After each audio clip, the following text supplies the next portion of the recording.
Welcome friends. இந்த வீடியோவில் நம்ம என்ன பார்க்க போகிறோம் அப்படின்னா, அளவு ஆல்ரெடி எடுத்து ரெடியாக வச்சுருக்கோம். அந்த அளவுகளை வச்சு பேக் பார்ட்டில் நம்ம எப்படி மார்க் பண்ணணும், அதை எப்படி கட் பண்ணணும் அப்படிங்கிறத சொல்லிக் கொடுக்க போகிறோம். நீங்கள் சேனலுக்குள்ளே புதுசாக வந்திருக்கீங்கன்னா சேனலை மறக்காமல் சப்ஸ்கிரைப் பண்ணிக்கோங்க. கூடவே பெல் ஐக்கானை கிளிக் பண்ணி வச்சுக்கோங்க. இப்போ நம்ம பேக் பார்ட்டை கட் பண்ண போகிறோம். பேக் பார்ட் கட் பண்ணுறதுக்காக கிளாத்தை அயன் பண்ணி ரெடியாக எடுத்துக்கலாம். மடிப்போட சைடு நம்ம சைடு இருக்குது, அதாவது ஃபோல்டிங் சைடு. அடுத்த சைடு பார்த்திங்க அப்படின்னா கரை சைடு இருக்குது. எப்போதுமே நம்ம ஃபோல்டிங் சைடு தான் நம்ம மார்க் பண்ணணும். அதை நீங்கள் ஞாபகத்தில் வச்சுக்கோங்க. இப்போ நம்ம ஒரு சைடு நம்ம ஒன்றா மார்க் பண்ணுறதை பார்க்கலாம். ரைட் சைடு நம்மளோட அந்த கட் சைடு இருக்க மாதிரி பார்த்துக்கோங்க. இந்த இடத்துல நம்ம மடித்து தையல் போடுவோம் அப்படிங்கிறது உங்களுக்கு நல்லாவே தெரியும். இந்த இடத்துல மடித்து தையல் போடுறதுக்காக நம்ம 1.5 இன்ச் மார்க் பண்ணிக்கலாம். இது பொதுவான ஒரு அளவு தான். இந்த இடத்துல உங்களுக்கு கிளாத் நேராக இருக்கா அப்படிங்கிறத நீங்கள் செக் பண்ணிக்கணும். இல்லைன்னா உங்களுக்கு ஏற்றி இறக்கி வரக்க வாய்ப்பு இருக்குது. மடித்து அடிக்கிறதுக்காக 1.5 இன்ச் மார்க் பண்ணிக்கலாம். இந்த இடத்துல நம்ம கோடு போட்டுக்கலாம். அடுத்ததாக நம்மளோட ப்ளவுஸோட லென்த்து எடுத்துருப்போம் இல்லையா, அது எவ்வளோ இருக்குது அப்படிங்கிறத பார்த்துக்கோங்க. உங்களோட லென்த்துலேருந்து நீங்கள் 1/2 இன்ச்சு தையலுக்காக சேர்க்கணும். என்னோடது பார்த்திங்க அப்படின்னா 14 அப்படிங்கும்போது நான் தையலுக்கு அரைஞ்சு சேர்த்து 14.5 லென்த்து மார்க் பண்ணிக்கிறேன். நான் சொல்லக்கூடிய ஸ்டெப்பை ஒன்றா ஃபாலோ பண்ணிக்கோங்க. அடுத்ததாக பார்த்திங்க அப்படின்னா கழுத்தோட அகலம், அதாவது நெக்கு வித்து நம்ம அளவு ஜாக்கெட்லேருந்து எடுத்திருப்போம்.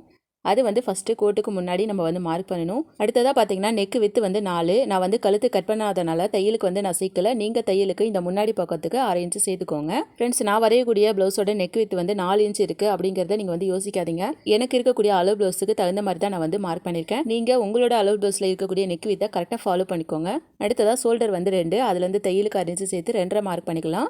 அடுத்ததாக ஆம்கோலோட டெப்த்து 6, அதுலேருந்து தையலுக்கு 1 இன்ச்சு சேர்த்து 6.5 மார்க் பண்ணிக்கலாம். உங்களோட ஆம்கோலோட இறக்கத்துக்கு தையலுக்கு சேர்த்துக்கோங்க. அடுத்ததாக பார்த்தீங்கன்னா நம்ம கட்டத்துக்குள்ளே 1.5 இன்ச் மார்க் பண்ணிக்கலாம் ஆம்கோல் வரையிறதுக்காக.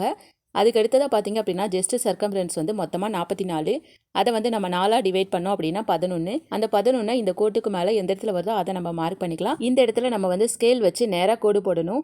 நீங்கள் ஏன் வெயிஸ்ட்டோட சர்க்கம் மார்க் பண்ணல அப்படின்றத நீங்கள் யோசிக்கலாம். நான் வேஸ்ட் சர்க்கம் மார்க் பண்ண மாட்டேன். அதை தையல் பிடிக்கும்போது நம்மளுக்கு சரியாக வந்துடும். இப்போ நம்ம இந்த இடத்துல கோடு போட்டுக்கலாம். அடுத்ததாக தையலுக்காக 1.5 இன்ச் எக்ஸ்ட்ராவாக விடணும் இல்லையா, அதுக்கு ஒரு கோடு போட்டுக்கலாம். இப்போ நம்மளோட அந்த ஆம்கோலோட கட்டத்துக்குள்ளே ஆம்கோலோட ரவுண்டாக வரைஞ்சிக்கலாம்.